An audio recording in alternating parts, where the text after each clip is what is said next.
वर्ष जी क्या लिख रहे हैं, जिसको कानों से पिया जाता है वही अमृत है। सदुपदेश, जो गुरुओं का उपदेश है वो कानों से पिया जाता है। इसलिए अपने जीवन में कुछ भी ना कर सको तो चिंता मत करना, जिनवाणी सुनते रहोगे तो समाधि अपने पास आएगी। और मुक्ति वल्लभा एक माला लिए खड़ी हुई है। मुक्ति वल्लभा तो तैयार है, अपन को उसका वर्ण करने के लिए प्रयास करना है। देश के जितने श्रवण श्रवणीय हैं और सच्चे श्रावक हैं, आप कभी चिंता मत करना। मैं आपको स्पष्ट कह रहा हूं, मात्र अपनी माँ की बात मानते रहो, क्योंकि ये सत्य है। माता पिता के अनुसार जो बेटा बेटी शादी भी करते हैं उसका समाज भी सम्मान रखती है। जो स्वयं छुप छुपा करके शादी करके आ गए तो परिवार की नाक कटती है। अहो मुनीश्वरों, तो माँ जनवाणी की बात मानते रहोगे तो मैं आपको स्पष्ट कह रहा हूं, मुक्ति वल्लभा वरमाला लिए हुए खड़ी है। तुम्हारे कंठ में वो वरमाला डालेगी और तुमको सिद्ध शिला का कंठ भी बनाएगी। मित्र, देश के संपूर्ण श्रावकों को कह देना, जगत में कुछ ना कर सको, मात्र जनवाणी सुनते रहना, तो भी कर्मों की असंख्यात गुण श्रेणी निर्जरा होगी। ये पंक्ति यदि पेन हो तो आप इसमें लाइन भी बना देना और याद भी रख लेना कि किसी को बताना हो तो कहां बताएं। 192 पृष्ठ है प्रच्छन्न देशना में।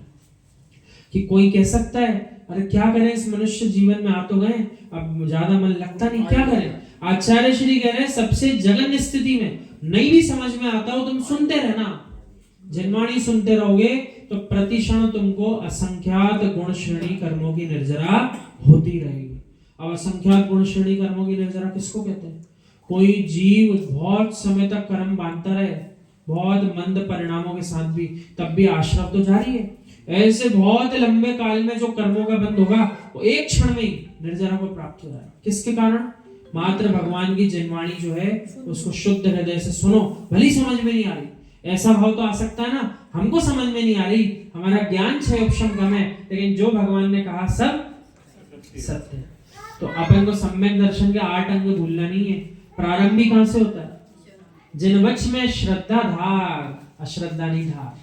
जिनवच में श्रद्धा करो तो क्या कहलाता है वहां? निशंकितम।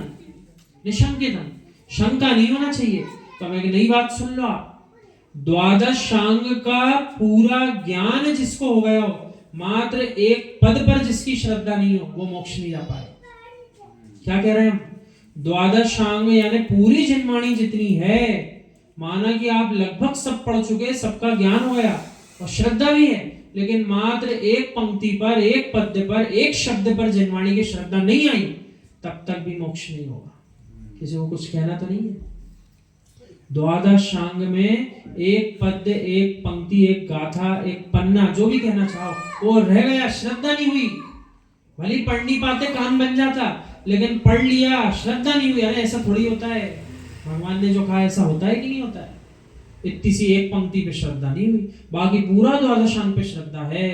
अब बताओ मोक्ष जा पाएगा कि नहीं जा पाएगा? अभी श्रद्धा नहीं है तो सम्यक्ति ढीला हुआ है। जो सम्यक दृष्टि नहीं है तो सम्यक ज्ञान और सम्यक चारित्र पूरा कैसे हो? और तीनों की पूर्णता नहीं है तो मोक्ष मार्ग कहां? जिसका मोक्ष मार्ग नहीं है वो मोक्ष में जाएगा कहां? इसलिए क्या कह रहे हैं, अल्प ज्ञान भी मोक्ष का कारण है, लेकिन श्रद्धा और सम्यक ज्ञान होना चाहिए। तो थोड़ा ज्ञान भी हो तो मोक्ष दिला देगा, लेकिन लगभग पूरा ज्ञान हो गया द्वादशांग का, पर श्रद्धा नहीं हुई, पढ़ तो पूरा लिया, तो शुद्ध केवली भी नहीं बनोगे, ना मोक्ष जा पाओगे, नहीं जा पाओगे। इसलिए जितना सुनने समझने में आ रहा, इस पर्याय में भी पूरी श्रद्धा से सुनो। सत्य है, सत्य है, यही सत्य है, मैंने आज तक नहीं समझा, सत्य तो यही है, सत्य तो यही है। जैसे सम्यक दृष्टि को कभी शंका नहीं होती, निशंकित अंग होता है पहला, इसलिए निशंकित अंग से ही जनवाणी की शुरुआत है। शंका रहित होकर के इसका पान करो।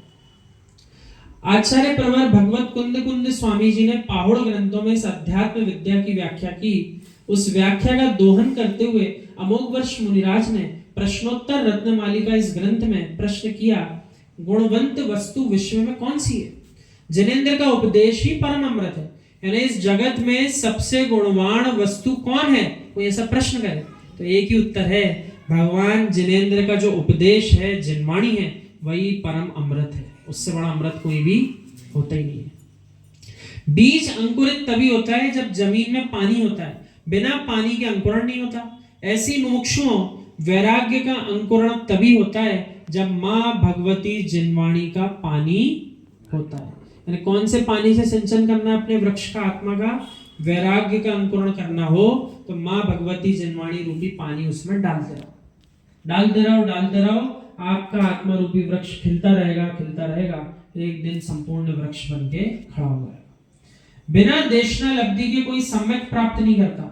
निसर्गज सम्यक्त भी जो होता है वो देशना लब्धि से होता है।